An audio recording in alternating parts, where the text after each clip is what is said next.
Release the Kraken.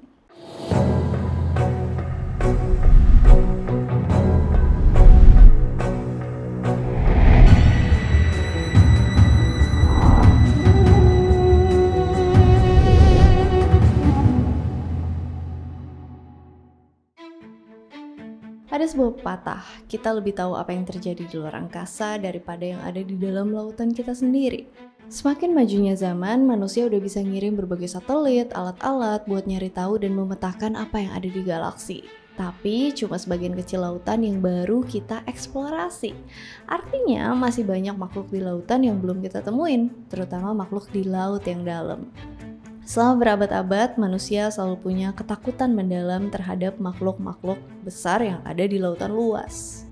Ada berbagai kisah legenda, bahkan kisah nyata munculnya makhluk besar yang seringkali makan korban dari para pelaut. Salah satunya itu dikenal dengan nama Kraken. Mungkin ada yang masih ingat dengan line dialog dari film Clash of the Titans? Release the Kraken! Yang tadi aku sebutin di awal.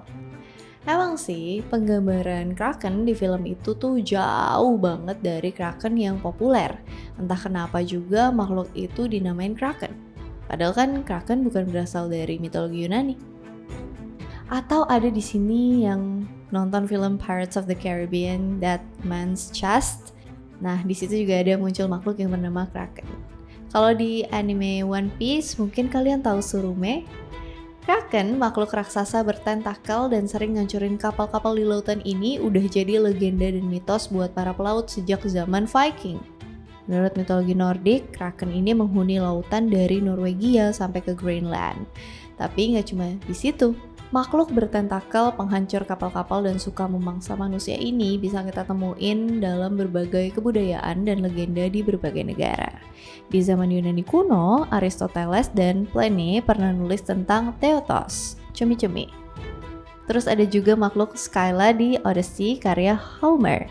Ada juga Cthulhu, monster laut karya H.P. Lovecraft yang keseluruhan universe-nya jadi mitos dan dinamain sesuai namanya Cthulhu Mythos. Udah pernah aku bahas tuh, go check that out. Ada juga legenda Lusca di Karibia, Ako Rokamui di Jepang, dan terakhir ada ini di New Zealand. Karena lautan di bumi ini luas banget ya. Luas lautan sendiri 361 juta kilometer persegi, sedangkan daratan 149 juta kilometer persegi. Jadi bumi ini hampir 71% isinya adalah lautan.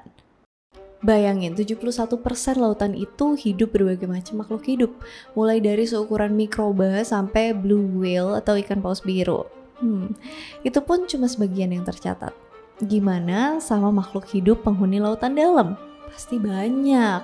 Nah, bisa aja di dunia ini tuh ada makhluk sejenis Kraken muncul di berbagai perairan di dunia dan akhirnya jadi legenda dan dikenal masyarakat dengan nama-nama yang beda tadi. Entah sejak kapan makhluk Kraken ini dikenal dan jadi legenda. Tapi catatan awal tentang Kraken muncul tahun 1180, di mana Raja Norwegia Sverre Sigurdsson mencatat makhluk ini sebagai salah satu monster laut di perairan Skandinavia saat itu. Kemudian berkembang lagi di tahun 1250 dalam teks Norwegia yang disebut Konungskustja. Di situ si penulis ngomongin tentang makhluk-makhluk yang ditemuin di Islandia, Greenland, dan Irlandia, termasuk mermaid, merman, dan juga kraken. Tapi sebenarnya dulu makhluk itu tuh nggak disebut kraken, justru dikenalnya sebagai Hafgufa. Hafgufa ini digambarin sebagai ikan paus yang mirip pulau. Di dalam catatan itu dijelasin juga cara makan kraken yang unik. Jadi kraken muntahin makanannya ke laut dulu, terus ikan-ikan yang tertarik datang berkerumun. Setelah itu barulah kraken nelan semua ikan-ikan dalam sekali lahap. Smart tactic. Lalu kraken disebutkan lagi dalam saga Islandia kuno Orvar Odd yang berasal dari abad ke-13 Masehi. Saga itu gambarin tentang perjalanan karakter utama ke Helluland, di mana para peneliti mempercayai bahwa Helluland itu Pulau Baffin di Kanada. Yang nggak tahu saga itu tuh semacam kisah rakyat yang di dalamnya ada cerita tentang terjadinya suatu hal. Kalau versi Wikipedia, saga itu kisah mengenai sejarah suku-suku Skandinavia dan Jerman kuno, kayak pelayaran bangsa Viking awal, migrasi ke Islandia, dan perseteruan di antara keluarga-keluarga Islandia. Biasanya ditulis dalam bahasa Nordik kuno. Nah, di dalam saga Orvar Odd, dikisahin karakter utamanya yang lagi melintasi perairan Greenland, tapi di tengah perjalanan mereka ketemu sama dua monster. Monster ini adalah Lyngbak dan Hafgufa. Di dalam saga itu tertulis seperti ini. Sekarang aku akan memberitahumu bahwa ada dua monster laut. Yang satu disebut Hafgufa, yang lain Lyngbak. Itu adalah paus terbesar di dunia, tetapi Hafgufa adalah monster terbesar di laut. Sudah menjadi sifat alami makhluk ini buat nelen manusia dan kapal, juga ikan paus dan segala sesuatu yang bisa dijangkau sama dia. Dia tetap terendam selama berhari-hari dan kemudian dia ngangkat kepala dan lubang hidungnya di atas permukaan dan tetap kayak gitu seenggaknya sampai perubahan air laut pasang. Dari catatan itu, Hafgufa inilah yang kemudian dikaitin sama Kraken. Selama berabad-abad, Kraken ini digambarin gede banget, hampir sebesar pulau. Tapi seiring berjalannya waktu, ukuran Kraken di dalam cerita-cerita itu mulai mengecil. Pas ahli botani dan zoologi Swedia, Carl Linnaeus pertama kali mengklasifikasikan semua makhluk hidup di bumi, dia juga sempat masukin Kraken. Dalam karyanya Systema Naturae edisi tahun 1735, dia mengelompokkan Kraken sebagai Cephalopoda dan dikasih nama Microcosmos marinus. Buat yang belum tahu, Cephalopoda ini klasifikasi hewan dalam film Mollusca. Contohnya kayak semua jenis gurita, cumi-cumi, sotong masuk ke dalam Cephalopoda. Terus di tahun 1752, sejarawan, penulis, dan uskup Denmark Norwegia Erik Pontoppidan dalam karyanya Det Første Forsøk på Norges Naturlige Historie atau Natural History of Norway nulisin penggambaran Kraken yang detail. Erik gambarin kalau makhluk ini tuh bulat, pipih, dan penuh dengan lengan. Penggambaran ini diperkuat sama kesaksian dari para nelayan. Erik ini jugalah yang kemudian secara resmi namain makhluk ini Kraken. Pontoppidan juga nulis kalau yang ditakuti sama para pelaut tuh bukan tentakelnya, tapi pusaran air yang dibentuk sama Kraken. Mirip sama Charybdis di puisi The Odyssey karya Homer. Jadi ceritanya pas Odysseus melintasi Selat Messina yang berada di antara Sisilia dan daratan utama Italia, dia diperingatin buat ngindarin pusaran air yang tercipta karena Charybdis. Jadi, apakah Kraken terinspirasi dari Charybdis dalam budaya Yunani? Bisa jadi. Penggambaran Kraken di masa awal cerita ini tuh berkembang, beda banget dalam hal bentuk. Misalnya, dulu Kraken itu digambarin mirip sama kepiting. Terus pada awal abad ke-18, barulah Kraken digambarin sebagai makhluk bertentakel, mirip gurita atau cumi-cumi. Pontoppidan ini orang pertama yang gambarin Kraken sebagai gurita, polypus, dengan ukuran yang sangat besar. Muncul pertanyaan, apakah Kraken beneran ada atau para pelaut zaman dulu tuh salah menafsirkan hewan laut raksasa kayak cumi raksasa atau gurita yang dikira sebagai Kraken. Kayak yang kita tahu, para pelaut zaman dulu masih kurang pengetahuan tentang hewan-hewan lautan. Zaman sekarang juga gitu sih, tapi zaman dulu tuh lebih nggak tahu. Kalian masih inget nggak kalau zaman dulu hewan-hewan gede tuh pernah jadi penguasa di muka bumi? Dinosaurus yang abis itu punah karena berbagai hal. Salah satu teori yang dipercaya, Big Bang Theory, kalau dulu ada meteor yang menghantam bumi dan kemudian seluruh dinosaurus yang ada di daratan bumi itu musnah. Tapi gimana dengan penghuni lautan? Mungkin kalian bisa cari tahu sendiri. Tapi ada kemungkinan hewan-hewan purba yang menghuni lautan yang dalam gak terkena efek meteor tersebut. Meskipun sebagian makhluk lautan juga mati, tapi makhluk purba penghuni lautan dalam bisa selamat. Cumi-cumi raksasa dan gurita kolosal yang berukuran besar inilah mungkin yang muncul di perairan Skandinavia yang kemudian disangka sebagai monster laut Kraken. Berabad-abad Kraken ini dipercaya dan dijadiin legenda buat para pelaut dunia. Tujuannya tentu aja buat ngingetin para pelaut kalau ada bahaya besar yang mengintai mereka di lautan, jadi mereka tetap harus hati-hati. Tahun 1853, cumi-cumi raksasa ditemuin di pantai Denmark.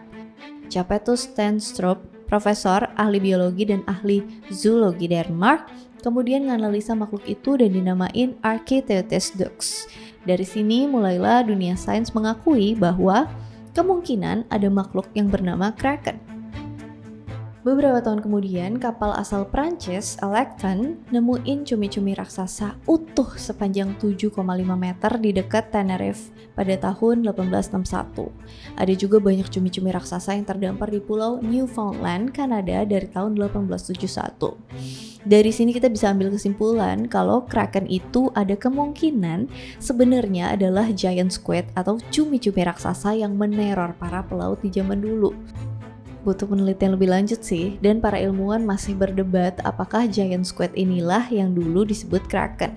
Archaeopteryx dux yang terbesar yang pernah ditemuin itu punya panjang 18 meter dan hidup di kedalaman 2000 meter. Cumi-cumi raksasa ini makan ikan-ikan, krustasea, bahkan bangkai dari ikan lain. Predator alami cumi-cumi raksasa ini adalah paus sperma. Menurut beberapa sumber, alasan giant squid ini nyerang kapal-kapal pelaut zaman dulu mungkin karena bentuk kapal zaman dulu tuh mirip paus sperma. Dari sinilah mitos dan legenda kraken muncul. Beberapa orang percaya bahwa kraken sebenarnya tuh nggak besar-besar amat. Mitos dan legenda biasanya dibuat dengan dilebih-lebihkan. Dan suatu kebanggaan tersendiri kalau para pelaut nyeritain kisahnya ketemu sama makhluk super besar di lautan dan berhasil selamat dari makhluk itu. Ya biar keren. Tahun 2005 peneliti Jepang Kubodera dan Mori kebetulan berhasil ngerekam cumi-cumi raksasa di habitat aslinya. Video nunjukin makhluk itu pakai tentakelnya buat nangkep mangsa, kayak yang diceritain soal legenda tentang kraken yang pakai tentakelnya buat menjerat kapal. Nah, ada lagi nih penampakan cumi-cumi raksasa yang terekam di salah satu situs pengeboran minyak terdalam di dunia yang ada di Teluk Meksiko. Rekaman itu diambil 11 November 2007. Makhluk itu diidentifikasi sebagai Magnappina squid atau cumi-cumi Magnappina. Dia hidup di kedalaman 1200-an meter. Nah, selain makhluk-makhluk tadi, ada lagi dugaan kalau kraken itu sebenarnya adalah colossal squid. Cumi-cumi kolosal adalah cumi-cumi besar yang hidup di laut dalam yang mengelilingi Antartika. Cumi-cumi kolosal ini merupakan cumi-cumi terbesar yang saat ini tercatat, lebih besar dari giant squid yang tadi. Apakah mungkin cumi-cumi kolosal ini yang dulu disebut-sebut sebagai kraken? Nah, berdasarkan deskripsi kuno tentang kraken, sebagian besar ahli biologi percaya kalau apa yang digambarin sama para pelaut zaman dulu itu cumi-cumi raksasa. Dia ini hewan laut dalam yang susah ditangkap, yang bisa tumbuh sangat besar dan panjangnya bervariasi. Dan sampai saat ini cumi-cumi raksasa masih diteliti.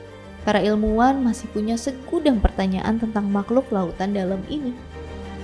Dan mungkin di masa depan ada lagi spesies cumi-cumi yang lebih gede atau mungkin kraken yang sebenarnya muncul. Who knows? Well, itu dia tadi all about kraken yang bisa aku sampaikan ke kalian. Kalau misalnya ada yang mau ditambahin, ada mispronunciation, ada yang kurang tepat, boleh komen, please do correct me if I'm wrong. Kalau misalnya kalian mau request, boleh komen juga, tapi cek dulu, mungkin aja videonya udah aku buatin. Cek playlist aja, biar gampang. As always, thank you so much for watching. Hope you guys like it and see you in my next video. Bye!